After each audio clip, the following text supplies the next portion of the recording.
نؤمن به ونتوكل عليه ونعوذ بالله من شرور أنفسنا ومن سيئات أعمالنا من يهده الله فلا مضل له ومن يضلله فلا هادي له ونشهد أن لا إله إلا الله ونشهد أن محمدا عبده ورسوله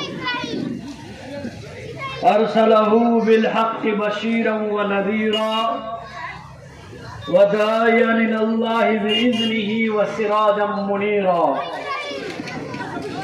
أما بعد فأعوذ بالله من الشيطان الرجيم بسم الله الرحمن الرحيم يا أيها النبي قل لأزواجك وبناتك ونساء المؤمنين أن يدنين عليهن من جلابيبهن وأيضا قال تعالى بسم الله الرحمن الرحيم ما آتاكم الرسول فخذوه وما نهاكم عنه فانتهوا وقال رسول الله صلى الله عليه وسلم تركت فيكم أمرين لن تضلوا ما تمسكتم بهما كتاب الله وسنة رسوله وأيضا قال عليه السلام إذا مات الإنسان انقطع عنه عمله إلا من ثلاثة إلا من صدقة جارية أو ولد صالح يدعو له أو علم ينتفع به أو كما قال عليه الصلاة والتسليم সমস্ত প্রশংসা যাবতীয় গুণগান মহান আল্লাহ তাবারক ওয়া তাআলার জন্য অসংখ্য দরুদ ও সালাম তাজদার মদিনা আহমদ মুস্তাফা মুহাম্মদ মুস্তাফা সাল্লাল্লাহু আলাইহি ওয়াসাল্লামের প্রতি। আজকের সভার সম্মানিত সভাপতি সাহেব, আমন্ত্রিত আগত মুআজ্জাজ উলামায়ে কেরাম, হুফাজে ইরদাম, এলাকার জ্ঞানী গুণী শুভবুদ্ধি সম্পন্ন মুসলমান ভাইরা, পর্দার অন্তরালে মা ও বোনেরা, সকলকে আন্তরিক অভিনন্দন, মোবারকবাদ, শুভেচ্ছা জানিয়ে আল্লাহ এবং আল্লাহ রসুলের কিছু কথা আপনাদের সাথে আলাপ আলোচনা করব বলে আশা করছি। আল্লাহ তৌফিক দেন ইসলামের কথাকে ঠিকভাবে বলবার এবং সেই অনুযায়ী আপনাদেরও আমাদের আমল করার তৌফিক দেন, বলুন আমিন সুম্মা আমিন। বক্তৃতার প্রথমেই সকলের কাছে অনুরোধ, সবের আগে আমরা বিশ্বনবী জগৎগুরু জনাবে মুহাম্মদুর রাসূলুল্লাহ সাল্লাল্লাহু আলাইহি ওয়াসাল্লামের নামে দরুদ শরীফ পাঠ করি। আমাদের প্রত্যেকটি ইবাদত, নামাজ, রোজা, হজ, যাকাত ইত্যাদি কবুল হতে পারে, নাও হতে পারে। আমাদের নামাজ, রোজা, হজ, যাকাত ইত্যাদি কোরআন পড়া সহ কবুল হতেও পারে, নাও পারে। আল্লাহর পছন্দ হলে কবুল হবে, পছন্দ না হলে কবুল হবে না। পৃথিবীর কোন মুসলমান নিজের আমলের জোরে, নিজের নেকির জোরে জান্নাত দাবি করতে পারবে না। কোন মুসলমান, কোন আল্লাহর ওলি, কোন পয়গম্বর, কোন মানুষ নিজের আমলের জোরে জান্নাতের দাবিদার, জান্নাতের হকদার হতে পারবে না। আল্লাহর দয়া, মায়া, ক্ষমা ছাড়া তার করুণা ছাড়া কোনো মানুষ জান্নাত যাবে না। কথাটা বুঝতে কারো অসুবিধা হয়েছে নাকি?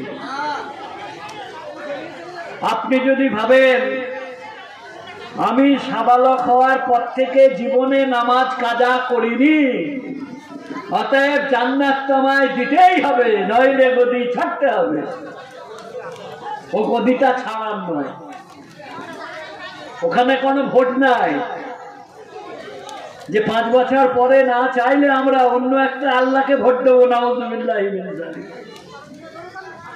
কোনো অপশন নেই, কোনো বিকল্প নেই। আল্লাহ দয়া করলে, আল্লাহ করুণা করলে, আল্লাহর রহমত ছাড়া কোনো মানুষ জান্নাতে যাবে না, যাবে না, যাবে না। তার আগে একটু বলে দিই, এটা পরে বলছি।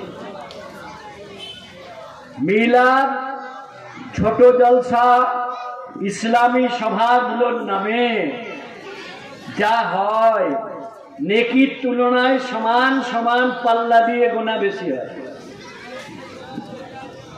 জলসা যারা শোনে, জলসা যারা বোঝে, তাদের চাইতে রং তামাশা বেশি দেখার লোক জড়ো হয়।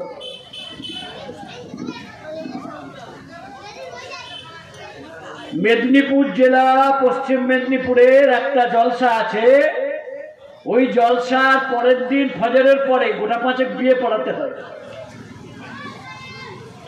মানে তারা জলসার ফায়দা লুটেছে, তারা জলসার বরকত লাভ করেছে। সকালবেলা তাদের বাড়িতে চাবি দিয়ে বলে সারা রাত হারাম ঘোরাঘুরি করেছো, এবারে হালাল করে নিয়ে ঘরকে যাও।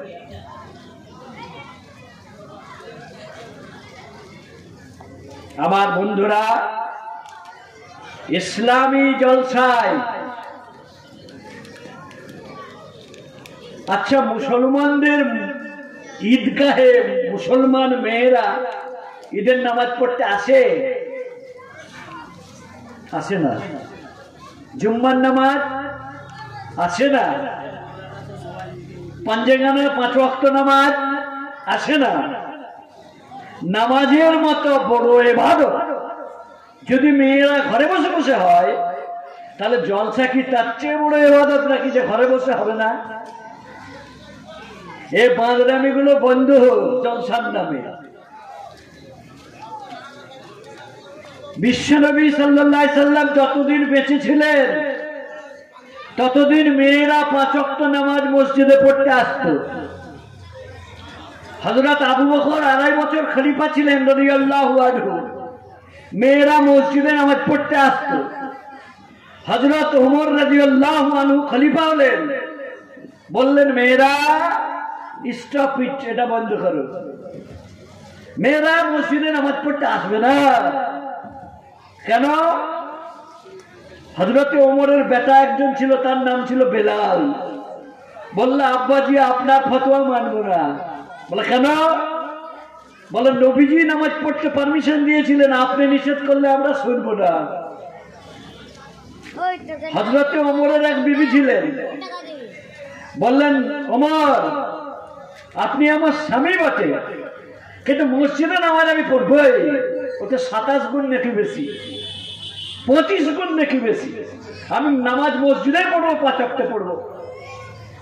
সারা বিশ্বের যত মুসলমান সাহাবীরা বেঁচে ছিলেন, লক্ষ লক্ষ সাহাবী, সবাই হযরত ওমরের রাষ্ট্রীয় ফরমানকে, খলিফা হিসাবে মুসলমানদের প্রতি তার নির্দেশকে মেনে নিলেন। ওনার বিবি বললেন ওমর আমি তোমার ফতোয়া মানবো না। মানুষ যতই বাইরে বাহাদুরি করুক, বাড়ি এসে জব্দ হয়ে যায়। উনার বিবি বলল আমি আপনার ফতোয়া মানবো না। হযরত ওমর দেখলেন ওকে একটু কৌশল করে বোঝাতে হবে। কিভাবে বোঝালেন? উনার বিবি ফজরের নামাজ পড়তে বেরিয়েছেন। হযরত ওমর ফজরের একদম অন্ধকার থেকে আগে উঠে মসজিদে যাচ্ছি বলে যে উজু টুজু করে একটা ঝোপে বাঁশ গাছের আড়ালে দাঁড়িয়ে আছেন। বাঁশ গাছ ছিল না, যে কোনো ঝোপঝাড়ে আড়ালে দাঁড়িয়ে আছে, খেজুর গাছের আড়ালে। যে উনার বিবি মসজিদের রাস্তায় বেরিয়েছেন, উনি ওই গাছের আড়াল থেকে বেরিয়ে এসে ঝপাক করে জপকে ধরেছেন তাকে, বলছে বাঁচাও বাঁচাও। হযরত ওমর বলতে বাঁচাতে হবে না, আমি ওমর। তুমি? বলছে হ্যাঁ আমি। বলছে তুমি এমন করলে কেন? বলছে আমি না হয় অন্য কেউ করতে পারে না, পারেনি। বলতে পারে। তাহলে আর মসজিদে আসার জন্য জোরাজুরি করবে? বলছে না, করবো না। হযরতে ওমরের ইন্তেকাল হয়েছে কত বছর আগে? 1400 বছর আগে, প্রায় 1500 বছর আগে। সারা পৃথিবীর আলেমরা বললেন মেয়েরা মসজিদে জুম্মা পড়তে আসবে না, ঈদ পড়তে আসবে না, পাঞ্জাখানা নামাজ পড়তে আসবে না। একজন মাওলানা সাহেব বেরোলেন, টেলিভিশন মাওলানা সাহেব, একটা নিউজ চ্যানেল চালু করলেন, তার নাম হলো পিস টিভি। পিস মানে শান্তি, পিস মানে শান্তি। কিন্তু মুসলমানদের ঘরে অশান্তি ঢুকিয়ে দিলেন। কি বললেন? আমরা নবীর ফতোয়া মানি, আমরা ওমরের ফতোয়া মানি না। তুমি কোথাকার? কে ওমরের ফতোয়া মানবে না? ওমরের উজুর পানি পাওয়ার যোগ্যতা তোমার নেই। ওমর কে? স্বয়ং নবীজি বলছেন লাউ কানা নবিয়ান বাদি লাকানা ওমর, আমার পরে যদি আল্লাহ কাউকে নবী করতেন তিনি ওমর নবী হতেন। তাহলে তুমি কোথাকার ডক্টর? তুমি কোথাকার মৌলানা মুফতি? আমরা তোমাকে মানি না, ওমরকে মানি। বর্তমানে বাংলাদেশের কিছু আলেম, মিডিয়াটা তাদের কন্ট্রোলে আছে। Social media, electronic media, print media, কাগজ, আবল তাবল ফতোয়া দিয়ে বেড়াচ্ছেন। অথচ তাদের সূরা ফাতিহার শুনলে নামাজ ঘুরিয়ে পড়তে হবে।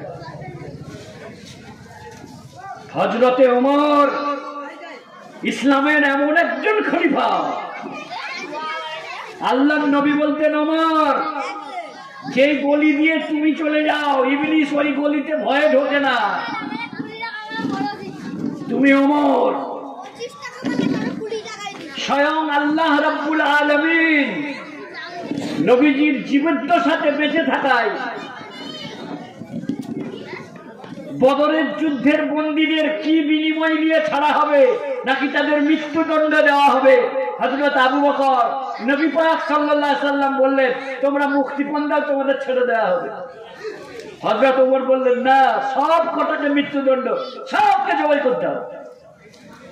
আল্লাহর নবী বললেন না, আবু বকর নরম লোক, ওটা ঠিক বলছে, সবার কাছ থেকে টাকা পয়সা নিয়ে সব ছেড়ে দেওয়া হোক। আল্লাহ পাক নবীজিকে ধমক দিলেন যে না, ওমরের ফায়সালাটাই ঠিক ছিল।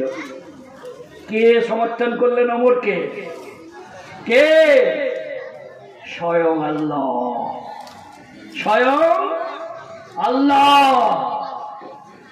আম্মা জান আয়েশা রাদিয়াল্লাহু তাআলা আনহা, বুখারী শরীফের প্রথম খণ্ডের হাদিস, বলছেন লাউ আদরাকা রাসূলুল্লাহ সাল্লাল্লাহু আলাইহি সাল্লাম মা হাদাসান নিসা, আল্লাহর নবী যদি দেখতেন মেয়েরা মসজিদে এসে কি বজ্জাতি করে, কি দুষ্টুমি করে, লামানাহুন্না, নিশ্চয়ই নবীজি মানা করতেন মেয়েদেরকে।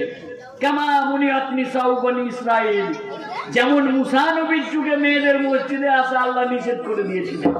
কে বলছেন? মা আয়েশা। মা আয়েশা হাদিস বুঝেননি, পিস টিভির মাওলানা বলছেন আমি বড় হাদিস জাননেওয়ালা। হযরত ওমরের ফতোয়া সারা বিশ্ব মেনে নিল যে না, মেয়েদের নামাজ মসজিদে হবে না, ঈদগাহে হবে না, বাড়িতেই হবে। আর মুর্শিদাবাদে এক জায়গায় জলসায় উঠেছি, যে দেখছি প্যান্ডেলের মাঝামাঝি চট দেওয়া আছে, চেয়ার মাপের, মুখ দেখা যাচ্ছে। বক্তা বলছে পর্দা হাটাও। কেন? বলছে ওইদের না দেখলে বক্তৃতা করতে আমার বেশ ভালো লাগে না, আপনি জুতা মারো এই বক্তাকে। মা বোনেরা সামনে থাকলে বক্তৃতা করতে ভালো লাগে। একজন গজলিস্ট বেরেলিবি বক্তা বলছে হাটাও পর্দা, মনের পর্দা, আসল পর্দা, এই পর্দা হাটাও রে বলে গজল ধরে নিল। এগুলো বদমাশ, এগুলো শয়তান। কোরআন হাদিস কিচ্ছু না জেনে সমাজকে মিসগাইড করছে, বিভ্রান্ত করছে।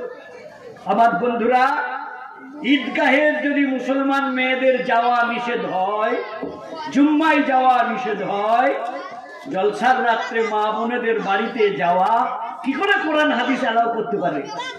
যদি এটা ইসলামী জলসা হয় তাহলে মা বোনেদের বাড়ি পাঠিয়ে দেন। যে যার গার্জেনরা নিজ দায়িত্বে মা বোনেদের বাড়ি নিয়ে চলে যায়, জলসা কমিটি করবে না। আপনি একজন মুসলমান, আপনি একজন ইমানওয়ালা, আপনি আপনার বিবিকে, আপনার বেটিকে বলুন বাড়ি এসে।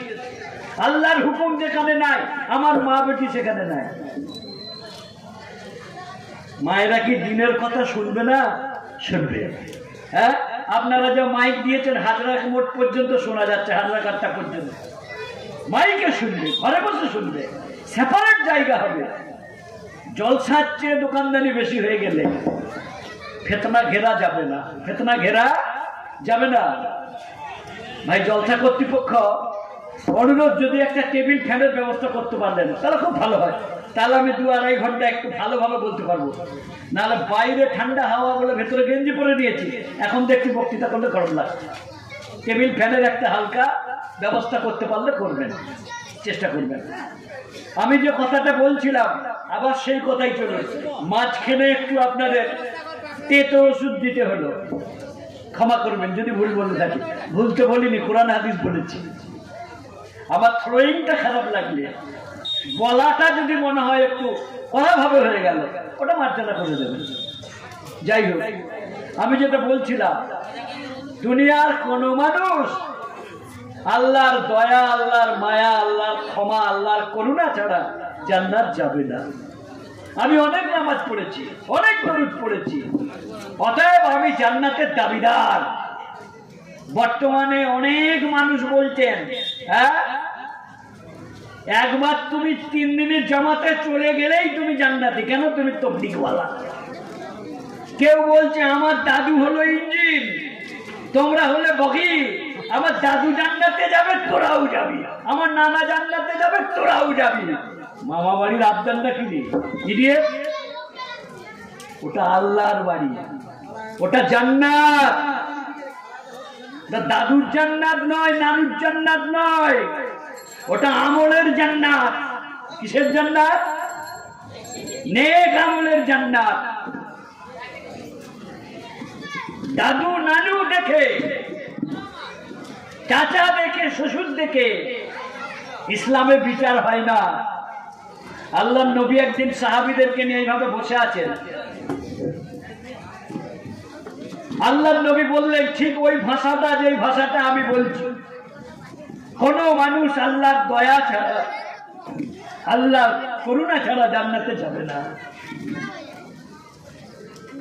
সেখানে মজলিসে একজন মহিলা ছিলেন পর্দার সঙ্গে। প্রশ্ন করলেন, ওগো দয়ার নবী, পৃথিবীর কোন মানুষ আল্লাহর দয়া ছাড়া জান্নাতে যাবে না?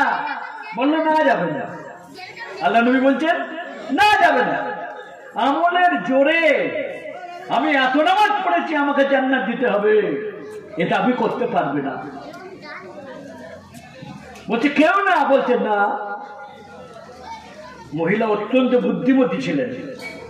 উনি প্রশ্ন করছেন, ওগো দয়ার নবী, আপনিও না? ওগো দয়ার নবী, আপনিও না? অথচ আল্লাহ পাক আপনার জীবনের সমস্ত ভুল ত্রুটি আগাম মাফ করে দিয়েছেন। তাহলে আপনি নিজের আমলের জন্যই তো জান্নাতে যাবেন, আপনিও না? নবী সাল্লাল্লাহু আলাইহি সাল্লাম জবাব দেওয়ার আগে কিছুক্ষণ চুপ করে গেলেন। প্রশ্নটা অত্যন্ত বুদ্ধিমত্তার প্রশ্ন। আজকে যারা ভাবে আমার দাদু হাফেজ ছিল, আমি পেরিয়ে যাব,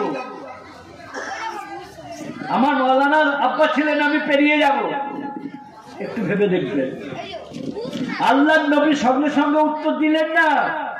কেন? আল্লাহর নবী যে কোনো কথা বলার আগে আল্লাহর অনুমতি আছে কিনা এটা ভাবতেন।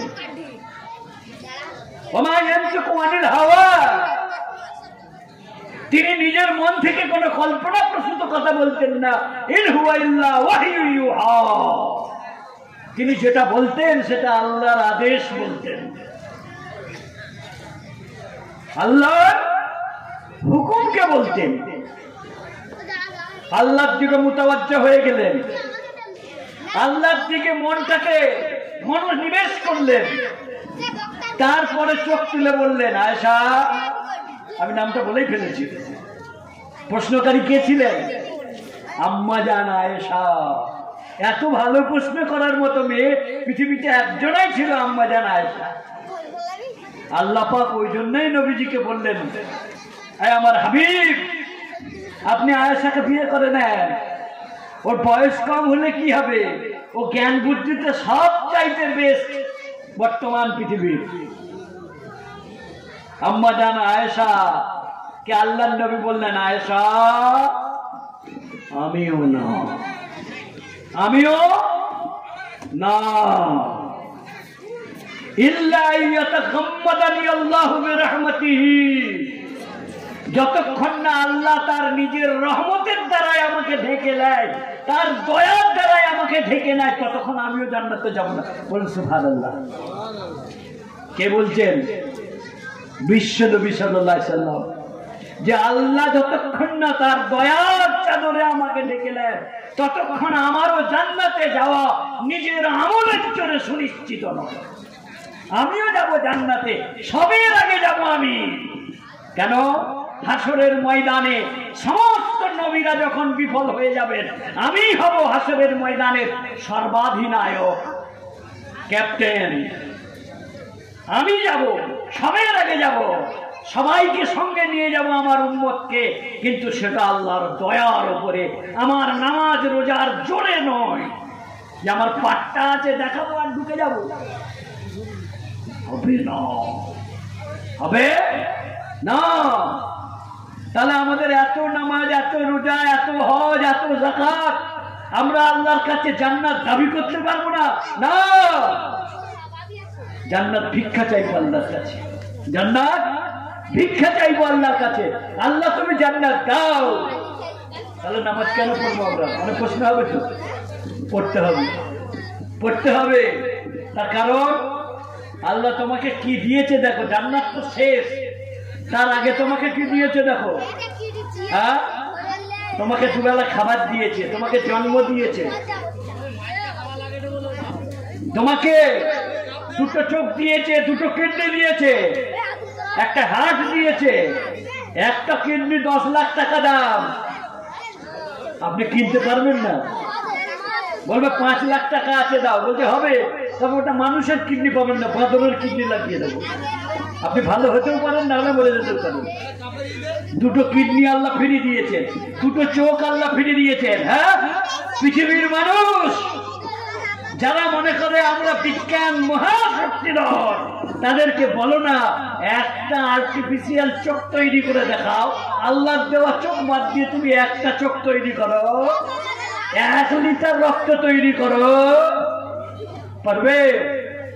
হ্যাঁ, পৃথিবীর কোটি কোটি মানুষ, রক্তের গ্রুপ না মিললে পরে রক্ত তার শরীরে শুট হয় না।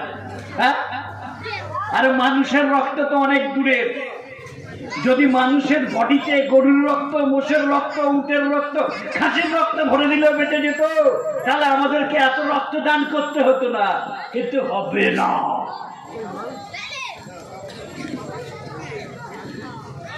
খাবার আবার বেশ একটু পানি আনিয়ে দিতে বলবেন। একটা বোতলে একটা পানি দেবেন। আমার বন্ধুরা, মাইক ম্যান বেস সাউন্ডটা একটু